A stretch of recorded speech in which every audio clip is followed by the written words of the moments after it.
তিনিচুকীয়া বাজ public school a new public স্কুলত হীৰক জয়ন্তী উপলক্ষে কলা আৰু বিজ্ঞান প্ৰদৰ্শনী অনুষ্ঠান। তিনিচুকীয়াৰ এখন আগশাৰীৰ ইংৰাজী মাধ্যমৰ শিক্ষানুষ্ঠান বাজ public school a new public স্কুলত আজি বিজ্ঞান প্ৰদৰ্শনী অনুষ্ঠান অনুষ্ঠিত কৰা হয়। 1965 চনতে প্ৰতিষ্ঠা লাভ কৰা শিক্ষানুষ্ঠানখন চলিত বৰ্ষত 60 বছৰ গড়কিল। সেই উপলক্ষে শিক্ষা প্ৰতিষ্ঠানখনৰ পৰিচালনা সমিতি তথা কৰ্তৃপক্ষৰ উদ্যোগত হীৰক জয়ন্তী উপলক্ষে বিভিন্ন কাৰ্যসূচী ৰূপায়ণ কৰি আহিছে। তাৰে এক কাৰ্যসূচী হিচাপে আজি ছাত্ৰ ছাত্ৰীসকলৰ মাজত কলা আৰু বিজ্ঞান প্ৰদৰ্শনী অনুষ্ঠান অনুষ্ঠিত কৰা হয়। ইয়াৰ জৰিয়তে ছাত্ৰ ছাত্ৰীসকলে নিজ কষ্টৰে মহাকাশ প্ৰযুক্তি, জাতিৰ পিতা মহাত্মা গান্ধীৰ ব্যৱহৃত যঁতৰ, বিভিন্ন ধৰণৰ কাৰুকাৰ্য আদিয়ে ছাত্ৰ ছাত্ৰীৰ আঙুলিৰ পৰশত প্ৰাণ পাই ভাস্কৰ্যসমূহে দৰ্শকৰ মন আকৰ্ষণ কৰিবলৈ সক্ষম হয়। আজিৰ অনুষ্ঠানত মুখ্য অতিথি হিচাপে উপস্থিত থাকে বিজ্ঞানী doctor Mukul Gohain.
With teachers, students both are equally involved.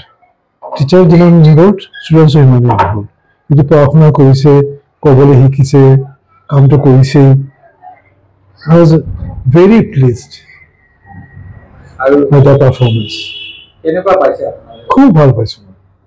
খুব ভাবিছোঁ শিকাৰ জনাৰ এটা আগ্ৰহ বাঢ়িছে, শিকিব পাৰিছে, ক'ব পাৰিছে, চিটুৱেশ্যনটো ফেচ কৰিব পাৰিছে। মই খুব ভাল পাইছোঁ। সেই যে সৰু সৰু ল'ৰা ছোৱালী 7ৰ ল'ৰা এনেকৈ কৰিব, এইটো এনেকৈ কৰিব পাৰে, মই কেতিয়াও চিন্তাই কৰা নাই। 6 students আছিল তাত। It's very inspiring, even inspiring to us also. 4, 5, 6, 7, 8. সেইটো আৰু তো সৰুতে সেইটো বেলেগ ধৰণে কৰিছে। 6ৰ পৰা মানে ইয়াত হায়াৰ লেভেল। আৰু এই এনেকুৱা এক্সিবিশ্যনবোৰ চাই পিনে আপুনি ইমান কম সৰু ল'ৰা ছোৱালীৰ যিবোৰ এক্সিবিশ্যন আজি প্ৰস্তুত কৰিছে, সেইবোৰ চাই পিনে আপুনি অহা নতুন প্ৰজন্মক কি কৰিব? তুমি এইটো কণ্টিনিউ কৰি তেনেকৈ অকল ইয়াত হ'লে নহ'বতো, চব স্ক'ৰটো স্প্ৰেড হ'ব লাগিব। আপোনালোকে এই মেছেজটো চাৰ্কুলেট কৰিব পাৰিলে ভাল হয়। চব স্কুলতে কৰক কিন্তু প্ৰেক্টিকেলি কিবা কৰিলে যিমান শিকিব পাৰে, অকল থিয়ৰিটিকেল পঢ়া শুনাত ইমান শিকিব নোৱাৰে। সবচেয়ে প্ৰথমে মই ধন্যবাদ দিওঁ এই সৰু সৰু ল'ৰা ছোৱালীক। ইমান ধুনীয়াকৈ এক্সিবিশ্যনো তেওঁলোকে কৰিছে, ক্লাছ নাৰ্চাৰীৰ পৰা ক্লাছ 10লৈকে। প্ৰতিটো এক্সিবিশ্যন মই যিখিনি দেখিছোঁ খুব ধুনীয়াকৈ কৰিছে। মানে টিচাৰে শিকোৱা মতে তেওঁলোকে এইটো এপ্লাই কৰিব পাৰিছে। মোৰ মতে ভাল লাগিছে এইখিনি দেখি। সব কামখিনি নিট এণ্ড ক্লিন, যিটো প্ৰয়োজন থাকে যে আঁকা বা অলপ কৰিব, কিন্তু তেওঁলোকৰ সব নিট এণ্ড ক্লিন। সেইকাৰণে মোৰ ভাল লাগিছে। মানে কাক আমি পজিশ্যন কি দিম সেইটো আমি নিজে চিন্তা কৰিব লগা হৈছে।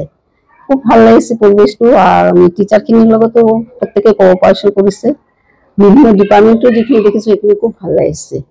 আশা কৰিছোঁ এই স্কুল আৰু ছাত্ৰ ছাত্ৰী লৈ টিচাৰখিনি আৰু উন্নতি কৰিব, এইটোৱে মোৰ আশা আছে। আজি নমস্কাৰ। আজি প্ৰথমতে মই খুবেই সৌভাগ্যৱান যে আমাৰ স্কুলখনে 60 বছৰত ভৰি দিলে। আৰু এই উপলক্ষে হীৰক জয়ন্তী উপলক্ষে আমি কেইবাটাও প্ৰগ্ৰেম কৰিলোঁ। আৰু আজি আমি ছায়েন্স আৰু আৰ্ট এক্সিবিশ্যন পাতিলোঁ। আৰু আজি ল'ৰা ছোৱালীখিনিয়ে বহুতখিনি কষ্ট কৰি তেওঁলোকে নিজৰ টেলেণ্টখিনি দাঙি দেখাবলৈ চেষ্টা কৰিছে, আৰু আশা কৰোঁ তেওঁলোক সফল হৈছে এই ক্ষেত্ৰত। আপোনালোকে ক'ব। আৰু আজিৰ দিনত মই দুজন ছাৰ বাইদেউ এজ এ জাজ আমি তেওঁলোকক মানে মাতি আনিছোঁ। আৰু আমি খুব মানে ভাগ্যৱান তেওঁলোকক যে আমাৰ লগত পালোঁ।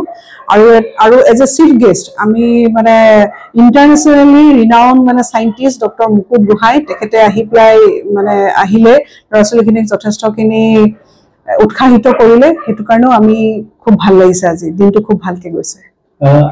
আৰু কি কি প্ৰগ্ৰাম আপোনালোকে হাতত লৈছে হীৰক জয়ন্তী উপলক্ষে? আমাৰ কাইলৈ এলুমিনি মিট আছে। আৰু এনেই আমাৰ ফাউণ্ডেশ্যন ডেটো আপোনাৰ 13 তাৰিখে হয়।